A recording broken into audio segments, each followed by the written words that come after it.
जो कुछ तुम प्रार्थना करके मांगो तो प्रतीत कर लो कि तुम्हारे लिए मिल गया और तुम्हारे लिए हो गया।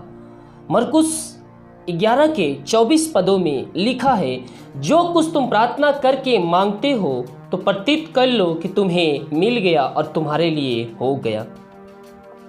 प्रार्थना करने वाले बहुत से लोग हैं, लेकिन कुछ लोग प्रतिदिन प्रार्थना करते हैं, कुछ लोग समय मिलने में प्रार्थना करते हैं और कुछ लोग तो प्रार्थना ही नहीं करते हैं। मेरे भाई और बहनों, प्रार्थना एक विश्वासी के लिए प्राण वायु की तरह है। जो विश्वासी प्रार्थना नहीं करता है वह उस मछली के समान है जो पेड़ पर अपना घर बनाना चाहता है और चाहती है, जो कि असंभव है। इसलिए जिस प्रकार मछली पेड़ पर नहीं रख सकती, उसी प्रकार से एक विश्वासी प्रार्थना के बिना जीवित नहीं रह सकता। परमेश्वर हमारी प्रार्थना सुनकर उत्तर देता है, लेकिन कुछ विषयों के लिए प्रार्थना करने के बाद भी उत्तर नहीं मिलने पर अनेक लोग दुखी हो जाते हैं, निराश हो जाते हैं। वे कहते हैं कि परमेश्वर की प्रार्थना नहीं सुनता है। लेकिन हमें यह समझने की जरूरत है कि परमेश्वर हमारी प्रार्थना सुनकर उत्तर देता है, लेकिन कुछ विषयों के लिए प्रार्थना करने के बाद भी उत्तर नहीं मिलने पर अनेक लोग दुखी हो जाते हैं। वे कहते हैं कि परमेश्वर उनकी प्रार्थना नहीं सुनता।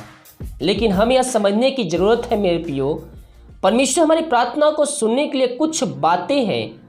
लक्ष्य के बिना बंदूक चलाने वाले शिकारी की तरह की जाने वाली प्रार्थना कोई फल नहीं है। कुछ लोग प्रार्थना को केवल रिवाज की तरह करते हैं, जिससे कुछ फायदा नहीं। प्रभु यीशु की प्रार्थना को बिना मतलब समझे बार बार दोहराना व्यर्थ है। यदि हम चाहते हैं कि प्रभु हमारी प्रार्थना को सुन ले, तो हमारी प्रार्थना में कुछ मूल बातें अवश्य होना चाहिए। प्रभु यीशु ने इन बातों को हमें सिखाया है मत्ती 6वें अध्याय के 9 से 13 पदों में। तो आइए हम देखते हैं क्या है मूल बातें। पहला है स्वर्ग पिता से यीशु के माध्यम से हमारा संबंध होना है, यानी कि खून का रिश्ता। अन्य लोगों की प्रार्थना परमेश्वर नहीं सुनता। पापियों की प्रार्थना से परमेश्वर नफरत करता है। इसीलिए जब प्रार्थना करने आते हैं तो अपने पापों को क्षमा प्रभु यीशु से मांगे। दूसरा है तेरा नाम पवित्र माना जाए। परमेश्वर पवित्र है, इसीलिए हमें भी पवित्रता से जीवन बिताना है, तभी परमेश्वर का नाम पवित्र माना जाएगा। अपवित्र लोगों की प्रार्थना परमेश्वर ग्रहण नहीं करता। तीसरा है तेरा राज आवे। परमेश्वर के राज के सदस्यों को उसकी आज्ञा का पालन करना बहुत ही जरूरी है।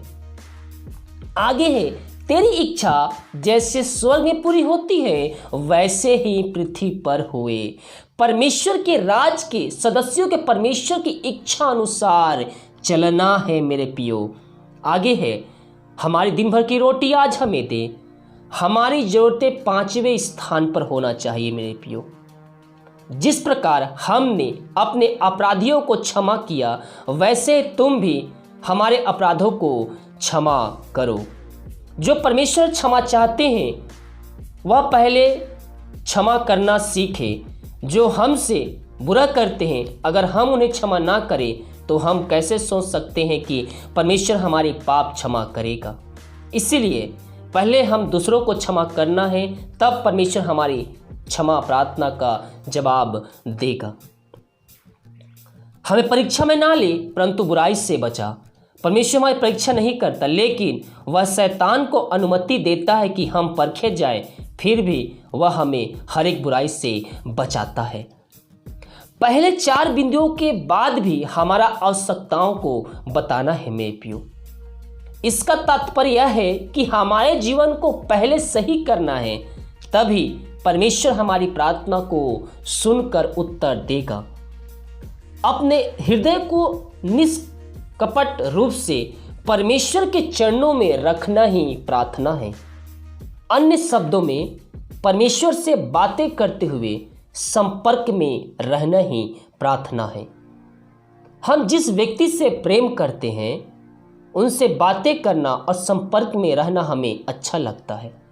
उस व्यक्ति की आवाज़ को जल्द ही हम पहचान लेते हैं।